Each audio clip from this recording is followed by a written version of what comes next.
dibutuhkan oleh orang yang membaca Al-Fatihah. Adalah sesuatu yang luar biasa dibutuhkan oleh seorang mukmin. Bagaimana Anda mengatakan Anda penguasa? Sementara Anda tidak bisa mengatur jam tidur Anda sendiri, nggak bisa ngatur.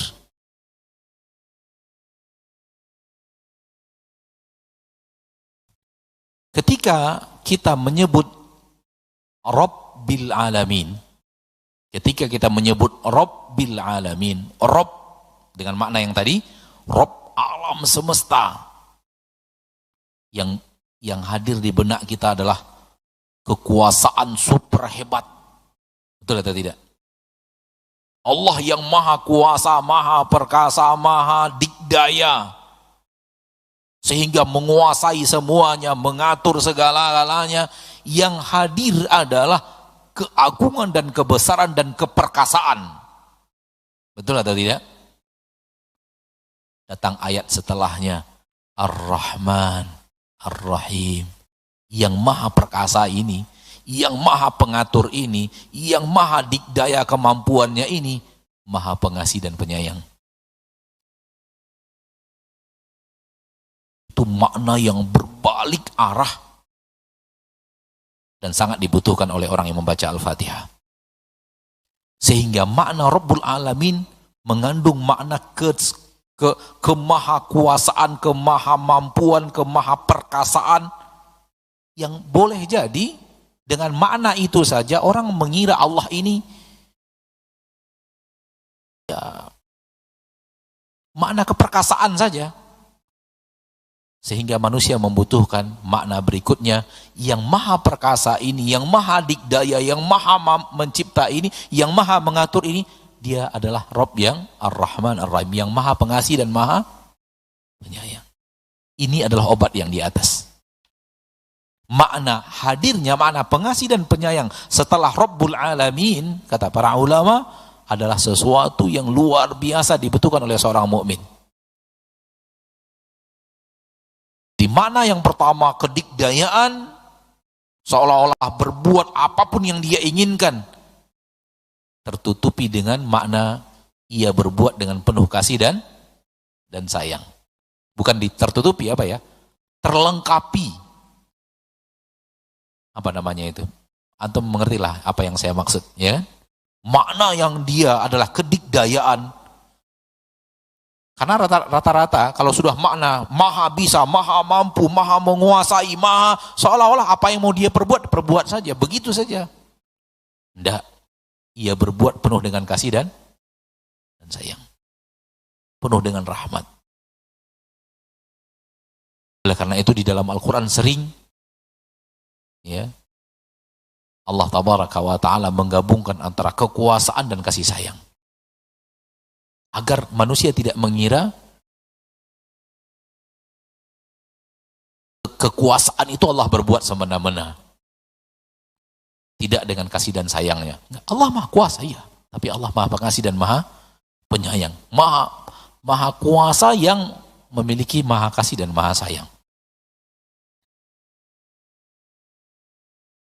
Dan Allah yang pengasih dan penyayang itu adalah penguasa hari akhirat. Penguasa hari akhirat. Kalau dikatakan penguasa hari akhirat, otomatis penguasa dunia. Kenapa? Karena di akhirat hanya satu yang berani mengatakan ialah penguasa, yaitu Allah. Seluruh raja-raja dunia di akhirat tak berani mengaku raja. Seluruh orang-orang yang mengatakan penguasa di dunia di akhirat tak akan berani mengatakan dirinya penguasa. Seluruh orang-orang yang sombong dengan kekuasaan di dunia hilang kesombongannya di akhirat. Hanya Allah satu-satunya penguasa hari akhirat. Sebagaimana hanya Allah sebenarnya satu-satu penguasa di dunia.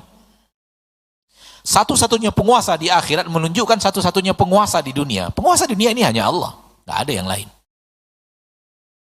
Lalu penguasa yang ada ini apa? Ngaku-ngaku aja sebenarnya. Makna yang sebenarnya mereka tidak memiliki. Makna sebenarnya penguasaan hanya Allah yang punya di dunia dan di akhirat.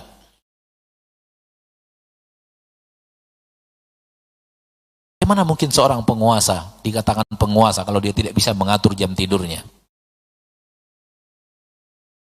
bisa nggak ngatur jam tidur kita? Hah? Bisa nggak manusia ngatur jam tidurnya, bisa atau tidak? Saya mau jam 10 teng saya tidur gitu, bisa nggak? Hah? Bisa? Bagaimana Anda mengatakan Anda penguasa? Sementara Anda tidak bisa mengatur jam tidur Anda sendiri, nggak bisa ngatur.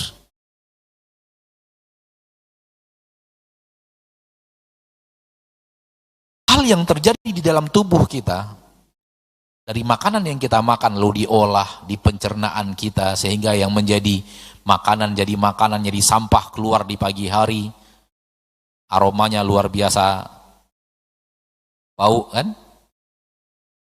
Pencernaan itu siapa yang ngaturnya? Kita? Ada penguasa yang bisa mengatur pencernaannya sendiri? Gimana dia dikatakan penguasa? Kalau seandainya di dalam tubuhnya sendiri tidak bisa kuasai, maka kalimat-kalimat manusia, saya penguasanya, saya penguasa, saya penguasa, itu hanya kalimat nisbi saja, kalimat yang sangat insidentil, yang sangat parsial, karena dia pemimpin di negeri itu.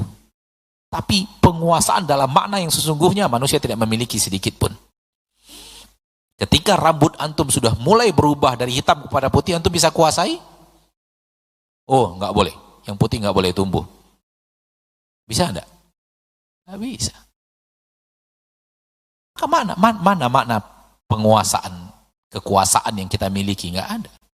Kita ini adalah semua makhluk.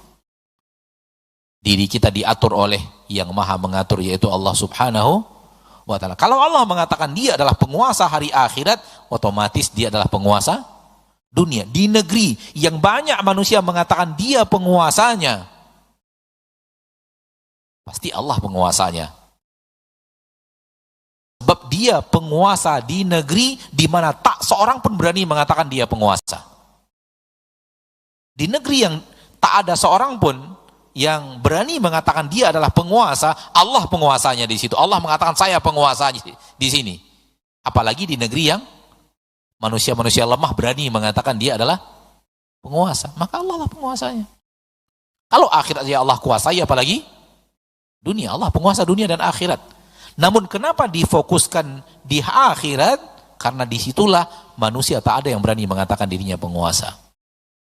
Dan ini menunjukkan kekuasaan Allah tiada tara, tiada batas, yang harusnya manusia di permukaan bumi juga sadar bahwa dia dikuasai oleh Allah. Dia bukan penguasa, dia adalah hamba Allah yang harus patuh dan taat kepada Allah. Sekaligus mengingatkan kita akan fungsi apa fungsi hari akhirat. Fungsi hari akhirat adalah hari apa?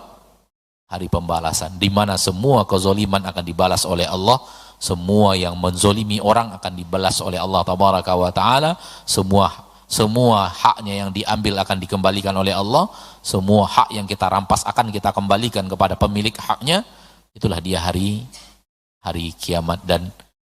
Dan hari kiamat, hari akhirat maksudnya, hari akhirat ciri khususnya adalah hari di mana setiap kebaikan akan berbalas dengan kebaikan dan setiap keburukan akan berbalas dengan keburukan. Hari di mana setiap yang menzolimi akan membayar penzolimannya kepada orang yang dia zolimi, dan orang yang dizolimi akan mendapatkan pembayaran dari apa yang telah terjadi penzoliman pada dirinya. Ini spesialis ciri akhirat.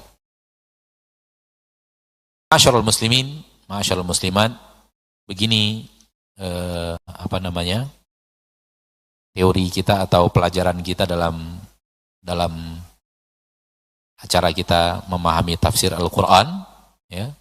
Pertama ayatnya, kemudian kalimatnya, kemudian penguasaan secara kalimatnya, kemudian kita berikan syarah yang singkat yang dengannya kita bisa memahami makna daripada ayat. Dan kalau ingin lebih luas, baca kitab tafsir. Baca kitab apa? Kitab tafsir. Ini yang bisa kita sampaikan.